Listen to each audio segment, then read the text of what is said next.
The seed is the ursprung of life. And so Jesus is giving us the seed so that we can have enough harvest.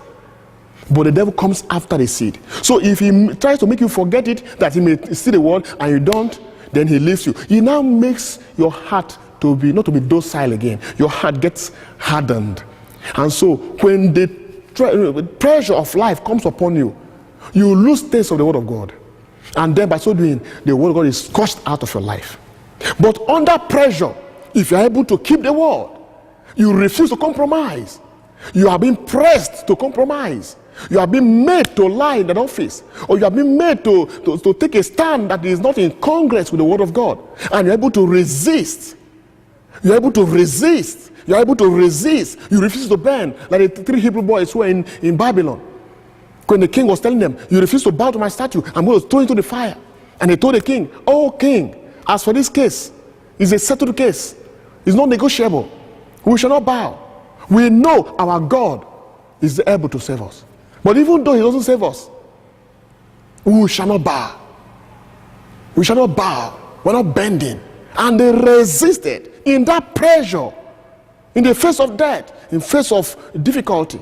Many Christians, in the face of difficulty, they lose their ground. Many out of hunger lose their position in God's word. Many out of the societal influence, they lose their grips of the word of God in their lives. And so Jesus is saying that as many who receive the word of God and their heart is not prepared for it, and it doesn't take grips of them, under pressure they lose the grips. They lose the word. And once they lose the word, the mission of that word in their life goes away. The mission of that word in their life is aborted. What a tragedy. He now continues. If you're able to fight that battle and resist the pressure of life, the pressure of compromising, the pressure of lies, he said, a good heart. He hears the word of God. He welcomes the word of God. This person welcomes the word of God. And when he welcomes the word of God, what happens? Oh, he bears fruit. The person begins to bear fruit because I'm able to fight all the battles, all the different battles the enemy has raged in his life, to be able to abort the mission of the word of God in his life. And so it's so wonderful that many Christians don't understand the nuances involved in the battle of manifesting their glory as Christians. And that's how many live very unfruitful lives. They wait and say, God, do this for me. God, bless me. God, deliver me. God, do this. And they forget that they have a responsibility on their part to play, to make sure everything works out for them in their Christian walk of faith. Praise the Lord. It's so wonderful to discover this mystery, because this is a mystery of the kingdom which many don't understand. It's a mystery of the kingdom. It's a mystery of the kingdom that is so wonderful to decode. I love the word of God so much. And then if we go down to Proverbs chapter 4, verse 20. Proverbs chapter 4, verse 20. I would like to just read something there. He says, my son, listen to my words. Bow down your ear to my sayings. Let them not depart from your eyes.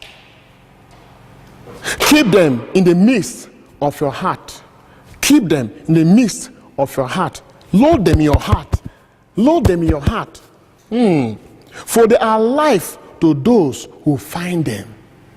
So it means the word of God is not just there for everybody, only for those who are able to find them.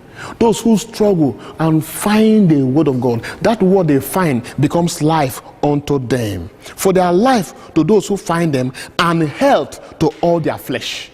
And health to all their flesh. And health to all their flesh. So when we discover the word of God, it brings life into us. It creates a condition that enhances life. And then eventually it says, that it's health to all their flesh. The word of God has a medicinal effect on our lives. As we listen to the word of God, as we keep the word of God, it brings, some kind of restorative power into our being. It brings us to the realm where we get revitalized, restored, empowered. It kills every spirit of deterioration and energizes us. So I want to encourage my dear brother, my dear sister, even as you make effort in your life to serve the Lord and you meet with challenges, know it, the devil is fighting nothing but the word of God in your heart. The word of God in your heart is the key to your destiny. The word of God in your heart is the seed towards them into your life, all because you are trying to live the word of God. I pray that grace of God will come upon you. You'll be able to fight all the necessary battles involved with the word of God, and then you will come to a realm where the word of God will come and deliver the assignment God has sent it. God has sent his word to heal us. God has sent his word to bless us. God has sent his word to restore us. God has sent his word to empower us. He has sent his word to lift us up. The word of God is power. The word of God is glory. The word of God is anointing. Jesus said in John chapter 6, he says, my words are spirit and they are life. Even as I share this word with you, his spirit is there with you right now. Even as I share this word with you, his life has come over you.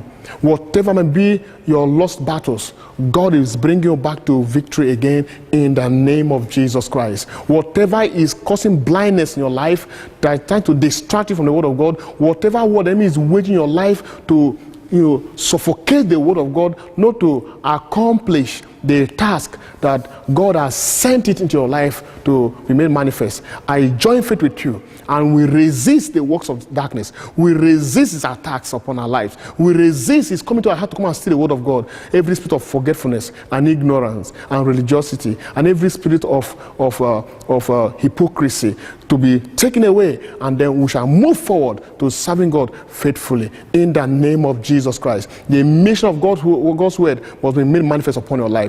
As I'm sharing the word of God with you, I'm bringing direct to your spirit the living word of God. And I command that in the name of Jesus, every infirmity to leave you. I command darkness to lose your grip over your life. I command that your life will receive the assignment God has sent his word to come and do upon your life. That whatever is obstructing the manifestation of his kingdom upon your life, God will take it away, and you receive the fullness of his word in the mighty name of Jesus Christ. His grace is upon you. His blessings upon you. His peace is upon you. His power is upon you. The word of God must surely accomplish his task. God said it will not come back to me void. So the word of God is waiting for you to be attuned to the spirit of his word, and then the mission is accomplished in the mighty name of Jesus Christ. The Bible says that God sent his word to heal them and to deliver them from destruction. The word of God has come to heal you, heal your family, heal your business, heal your body, heal your emotions, heal your children, heal your job, heal any place, any area of your life that needs healing. The word of God, as I speak to you right now, is coming to that direction to come and restore you and heal you in the mighty name of Jesus Christ. The word of God to have the capacity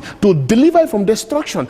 As you have received the word of God in your heart right now, even as I speak with you, he has come to deliver you. Whatever be any impending danger in your life, impending destruction, the word of God is on a rescue mission. He will rescue you. Death will not have power over you. Sickness will not have power over you in the mighty name of Jesus Christ. Whatever has been erected against your life, whatever judgment has been placed upon your life, as the word of God comes now, fruitfulness is coming your way. God is nullifying the works of darkness and is establishing his light upon you. No wonder Isaiah will say, arise and shine, for your light has come. The word of God is light. It has come into your life right now. The Bible says the entrance of his word bringeth light. Your light has come. Now arise and refuse to be despondent, refuse to be discouraged, refuse to be downtrodden, refuse to be downcast.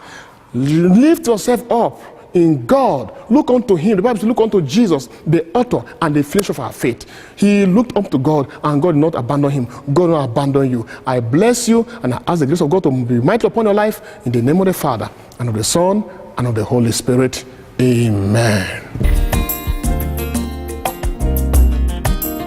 The message you just heard was produced by Catholic Eucharistic Word of Life. For more information and prayers, please contact Our Lady Queen of Martha, Sabon Lugbe Airport Road, Abuja, or call us on 080-6852-9797.